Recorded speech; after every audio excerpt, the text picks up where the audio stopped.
Welcome back to the channel. It is January 25th.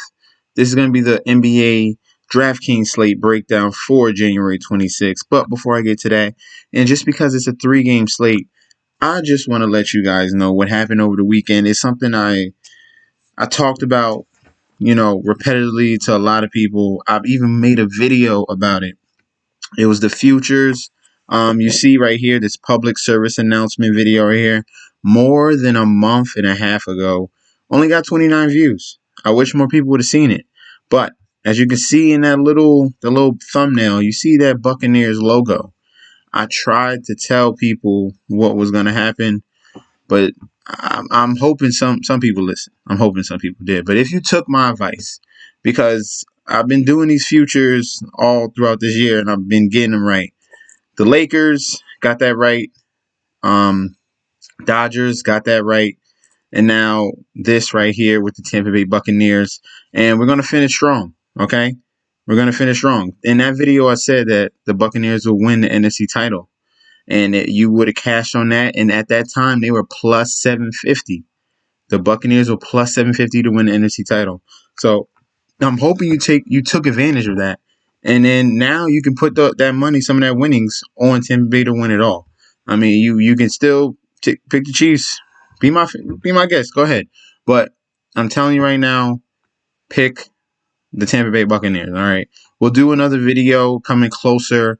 I'll do a breakdown of that 1-game slate and break that down for you guys as well, because I'm going to show you some of these pictures right here over the weekend on the 24th. I had the Bucks to cover and the Celtics to cover.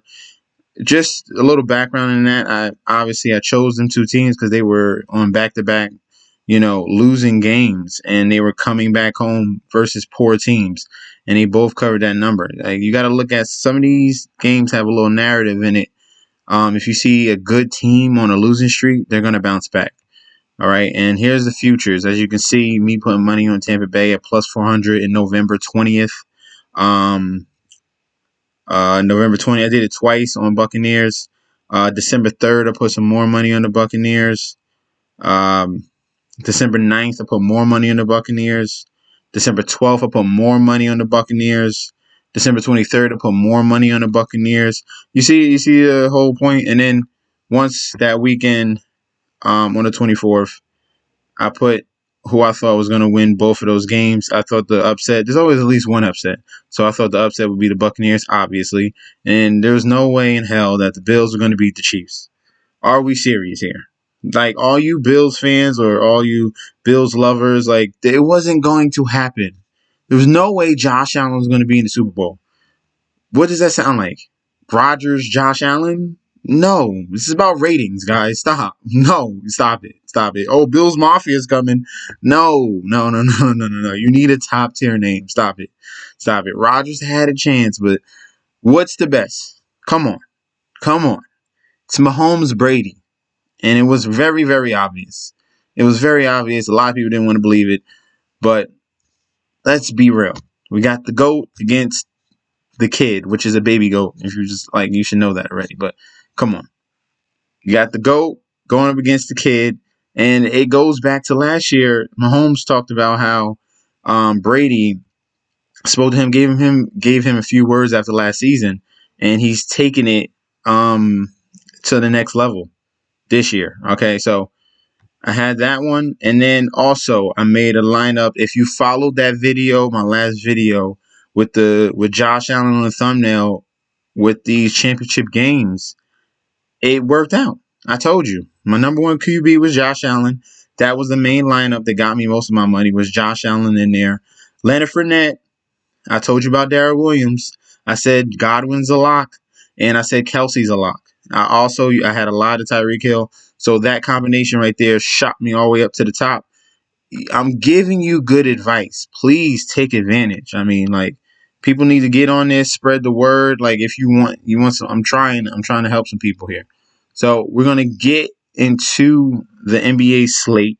But before I get into it, again, we're going to comment and subscribe to the channel. We are currently at 245 subscribers. I said at 250, I'm doing a giveaway. Subscribe to the channel so you can get free money so you can bet. Okay, so you can bet, so you can put lineups, whatever you want. But I'm giving you free money. Okay. Now, the DraftKings slate, this is a very, very small slate, only 3 games.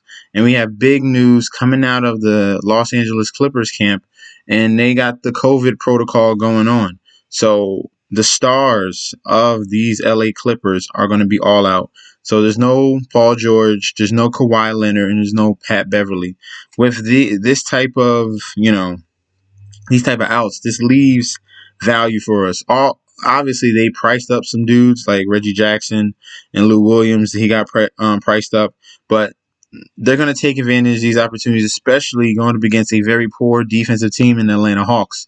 So this is where we're going to get most of our value from in this video, just to fill out the lineup. And this is what you have to do.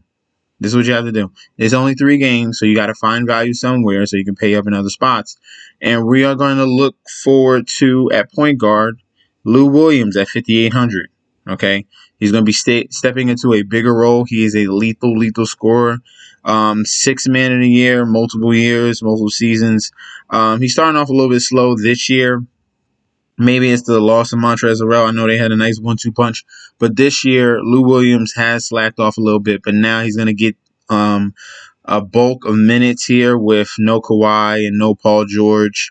So obviously he should fill out this 5,800 salary. This man has a ton of upside. We know what he's capable of, but behind the star-studded cast of the Clippers, it was a little bit subsided. So now, when they're gone, you expect him to show out. So we're gonna have Lou Williams, give him a shot at 5,800 at point guard. Next, at shooting guard, we're gonna look for another LA Clipper. This was a new signing. I think he's been affecting Lou Williams a little bit off that bench. He's been shooting the threes at a decent clip. Last game, not so much, but he did get minutes. He provides a little bit of peripherals and assists and rebounds, but Luke Kennard is definitely a good signing that they got from the Detroit Pistons. I don't know why the Pistons could have kept him. I think they needed him. That was a homegrown talent that they didn't need to give away, but the Clippers gave him a nice payday, and he's panned out better than Landry Shamet, and that's 100%. So we're going to play some Luke Kennard as a scorer. He could lead this team in scoring. Between him and Lou Williams are the top 2 threats to score with, no Kawhi and Paul George. So we're going to go with Luke Kennard at shooting guard. At the small forward position, we're going to go into someone very, very consistent, someone I really, really like. And he's not going to have to deal with Kawhi Leonard defense. And we're looking at DeAndre Hunter. Finally came back, got his bulk of minutes back right here against Milwaukee. 42 minutes, 13 for 21, 33 points, 1 steal, 4 assists, 4 rebounds. He can shoot the 3. He plays solid defense, and long and lanky, gets rebounds. This man is very, very efficient. At 6,200 is way too cheap. I think he has the upside to get to 7K on this offense because he just does so much. Okay, he's better than Cam Reddish, better than Bogdanovich. I think this man has a lot of potential, and coming from Virginia, he has that defense background on him. So that's why he's getting these minutes. That's why you see 37, 36, 42, because he plays both sides of the court and he can score. At 6,200, I think he's a staple in most lineups because he's going to get you 30 DK. No, it doesn't matter how he does it. He's going to do it. DeAndre Hunter at small forward. Next position, we're going to look for the power forward position. And we're going to go back to the LA Clippers. There's one more guy I want to pick at. Well, he's a center, so we're going to go with Serge Ibaka at center position. He's going to clean the boards. Obviously, there's a hole, and he's already a starter, so they're going to lean on him a little bit more with no Kawhi and George. Ibaka should see an uptick in field goal attempts, and he should see an uptick in minutes. 22 is not going to cut it. They're going to need him in this fast-paced game against Atlanta. Hopefully, Clint Capella is out, and he can take advantage of that backcourt as well. So we'll see how it goes at 6,600. I think he's still viable. We want all the value on this Clippers team in a high up tempo game against the Atlanta Hawks. So we're going to have him as well. And then let me give you another center, DeMarcus Cousins. As long as Christian Wood is out, he's doubtful. So since he's doubtful, we're gonna go back to Cousins. As long as Cousins is getting these minutes, man, he is a dangerous center. The last two games, 33 minutes and 30 minutes, he's put up 36 DK and 58 DK. Outstanding. We know what DeMarcus Cousins is capable of, and we want him in our lineups in a very small slate. Let me see if I can find you a power forward to fill out because I gave you two centers. Just looking at it, I don't want to give you another Clipper and Batum. Bogdanovich is a nice shooter to have. He's very consistent. This is what you want. He's like the Hunter type, but doesn't play defense. He's just mainly a scorer. And how efficient the Utah Jazz are this year, especially at that 3-point strike. Bogdanovich is someone to look for at 5,900. We're going to throw him in here. That's pretty much it. Because I don't want to look at Royce O'Neal. Um, he would have to make a lot of threes. I think Bogdanovich is the guy to go with at 5,900. And that fills out most of your lineup. 6,700 left. You can pay up for a high expensive guy. Bradley Beal, someone to look at to fill in that guard spot. And you got 3,600. And you can find a cheap punt play to fill in there. But you pick and choose. How do you feel about this core on the 3-game slate? Let me know. Also, please be vigilant for the next video that I'm going to have for the football Super Bowl breakdown. That's coming soon. Like, comment, and subscribe to the channel. Follow me on Instagram and Twitter at MessageSD. I'm there. Hit me up when you want to. I give advice. I've got a ton of messages. If you would have hit me up, I would have told you about the future. I would have told you, pick the Buccaneers. Don't pick the Packers because the media has been like, they've been showing you State Farm commercials. It's like a mine in your head. No. There's no way Brady was going to lose to... Just hit me up, man. Just hit me up. Like, comment, subscribe to the channel. I'll see you tomorrow with another video. Peace out.